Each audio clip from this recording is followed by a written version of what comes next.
आप सभी को नमस्कार। जहां हिंदुस्तान टाइम्स समिट में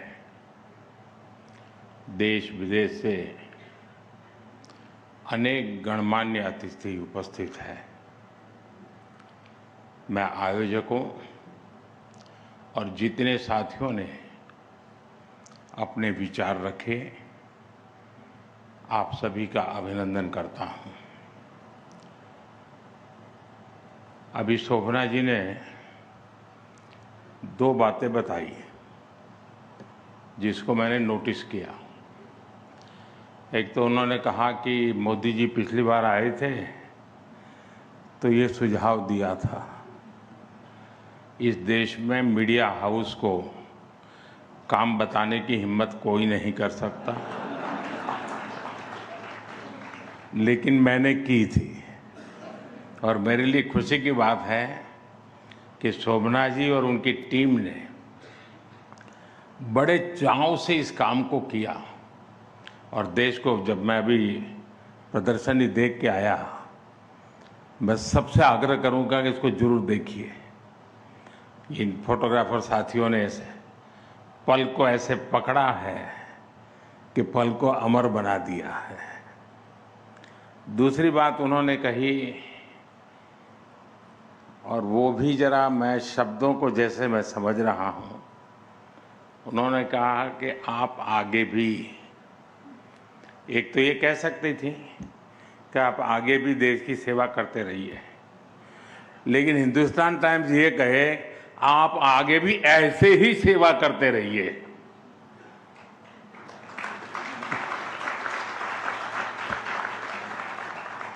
तो मैं इसके लिए भी विशेष रूप से आभार व्यक्त करता हूं। साथियों, इस बार समिट की थीम है ट्रांसफॉर्मिंग टुमारो। मैं समझता हूं जिस हिंदुस्तान अखबार का 101 साल का इतिहास है, जिस अखबार पर महात्मा गांधी जी, मदन मोहन मालवीय जी, घनश्याम दास बिड़ला जी, ऐसे अनगिनत महापुरुषों का आशीर्वाद रहा, वो अखबार जब ट्रांसफॉर्मिंग टुमारो की चर्चा करता है तो देश को ये भरोसा मिलता है कि भारत में हो रहा परिवर्तन केवल संभावनाओं की बात नहीं है, बल्कि ये बदलते हुए जीवन, बदलती हुई सोच और बदलती हुई दिशा की सच्ची गाथा है। साथियों, आज हमारे संविधान के मुख्य शिल्पी डॉक्टर बाबा साहब आम्बेडकर जी का महापरिनिर्वाण दिवस भी है। मैं सभी भारतीयों की तरफ से उन्हें श्रद्धांजलि अर्पित करता हूं। फ्रेंड्स, आज हम उस मुकाम पर खड़े हैं जब 21वीं सदी का 1/4 हिस्सा बीत चुका है। इन 25 सालों में दुनिया ने कई उतार चढ़ाव देखे हैं। फाइनेंशियल क्राइसिस देखी है,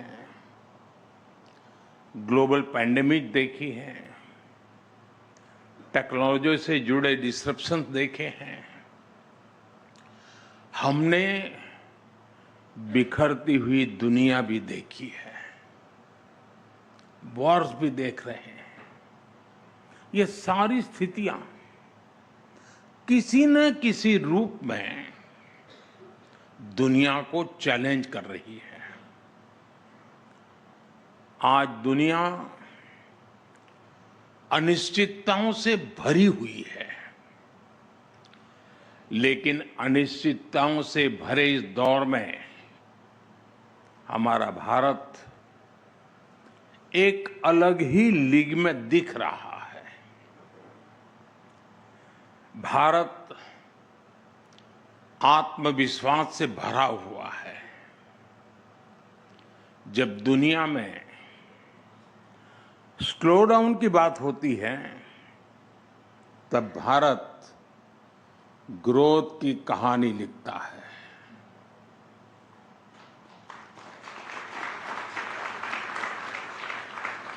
जब दुनिया में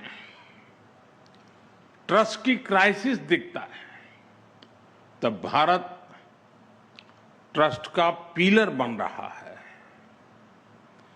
जब दुनिया फ्रेगमेंटेशन की तरफ जा रही है, तब भारत ब्रिज बिल्डर बन रहा है। साथियों, अभी कुछ दिन पहले भारत में Q2 के जीडीपी फिगर्स आए हैं।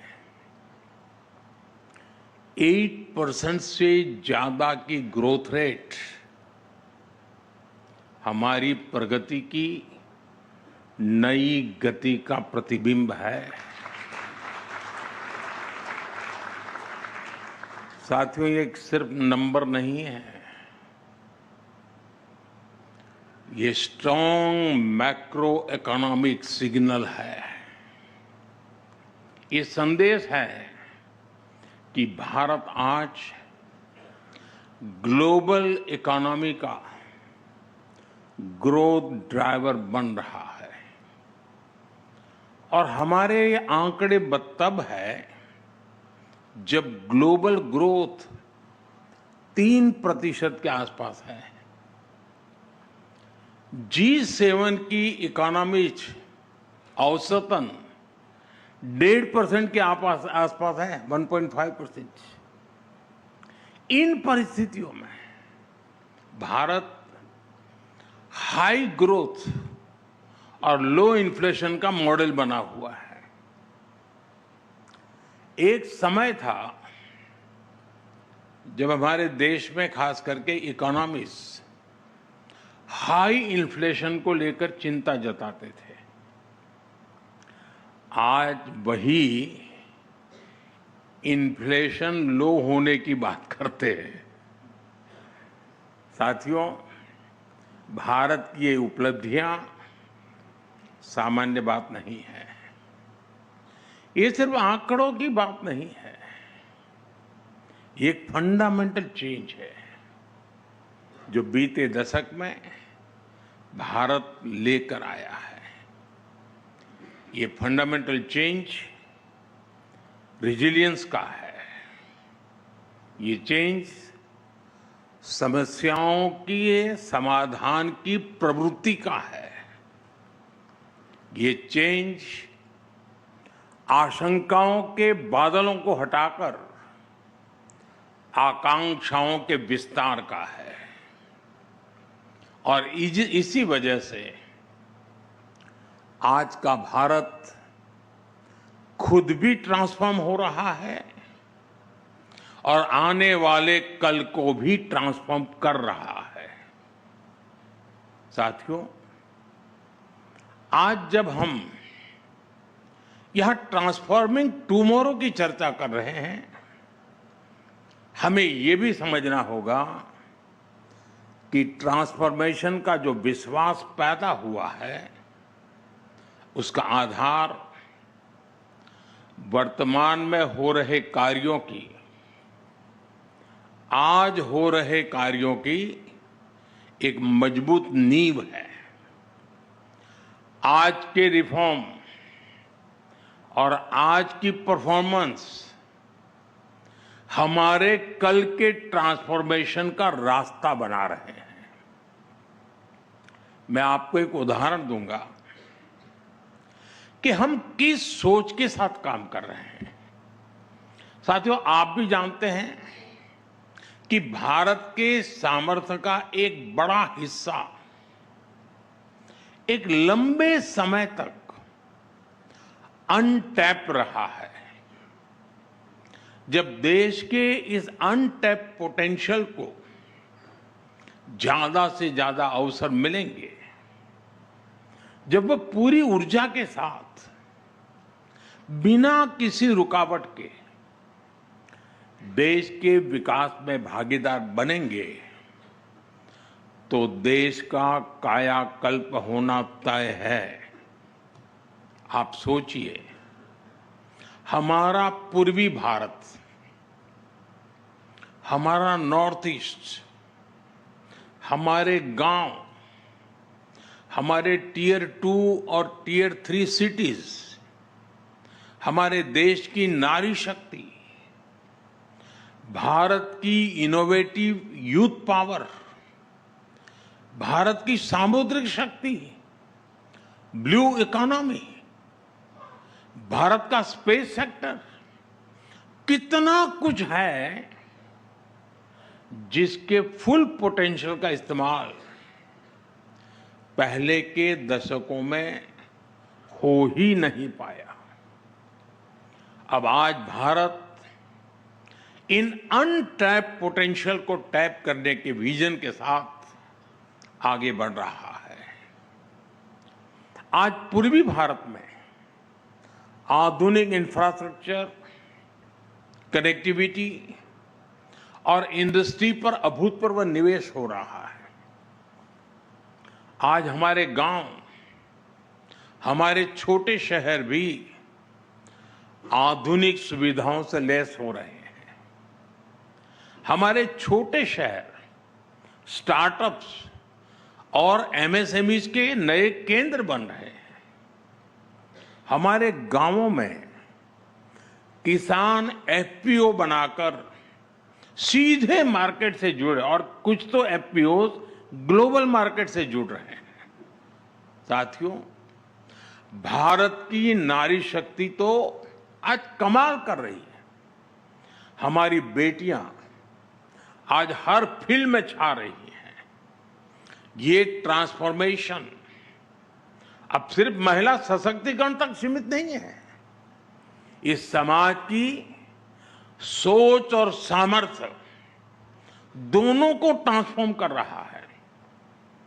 साथियों, जब नए अवसर बनते हैं, जब रुकावटें हटती हैं, तो आसमान में उड़ने के लिए नए पंख भी लग जाते हैं। इसका एक उदाहरण भारत का स्पेस सेक्टर भी है। पहले स्पेस सेक्टर सरकारी नियंत्रण में ही था, लेकिन हमने स्पेस सेक्टर में रिफॉर्म किया, उसे प्राइवेट सेक्टर के लिए ओपन किया, और इसके नतीजे आज देश देख रहा है। अभी 10-11 दिन पहले मैंने हैदराबाद में स्काई रूट के इन्फिनिटी कैंपस का उद्घाटन किया। स्काई रूट भारत की प्राइवेट स्पेस कंपनी है।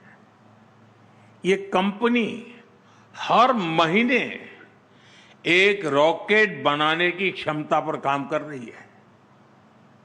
ये कंपनी फ्लाइट रेडी विक्रम-1 बना रही है। सरकार ने प्लेटफॉर्म दिया और भारत का नौजवान उस पर नया भविष्य बना रहा है। और यही तो असली ट्रांसफॉर्मेशन है। साथियों, भारत में आए एक और बदलाव की चर्चा मैं यहां करना जरूरी समझता हूं। एक समय था जब भारत में रिफॉर्म्स रिएक्शनरी होते थे, यानी बड़े निर्णयों के पीछे या तो कोई राजनीतिक स्वार्थ होता था या फिर किसी क्राइसिस को मैनेज करना होता था। लेकिन आज नेशनल गोल्स को देखते हुए रिफॉर्म्स होते हैं। टारगेट तय है। आप देखिए, देश के हर सेक्टर में कुछ न कुछ बेहतर हो रहा है। हमारी गति कांस्टेंट है, हमारी डायरेक्शन कंसिस्टेंट है और हमारा इंटेंट नेशन फर्स्ट का है। 2025 का तो ये पूरा साल ऐसे ही रिफॉर्म्स का साल रहा है। सबसे बड़ा रिफॉर्म नेक्स्ट जनरेशन जीएसटी का था और इन रिफॉर्म्स का असर क्या हुआ वो सारे देश ने देखा है। इसी साल डायरेक्ट टैक्स सिस्टम में भी बहुत बड़ा रिफॉर्म हुआ है।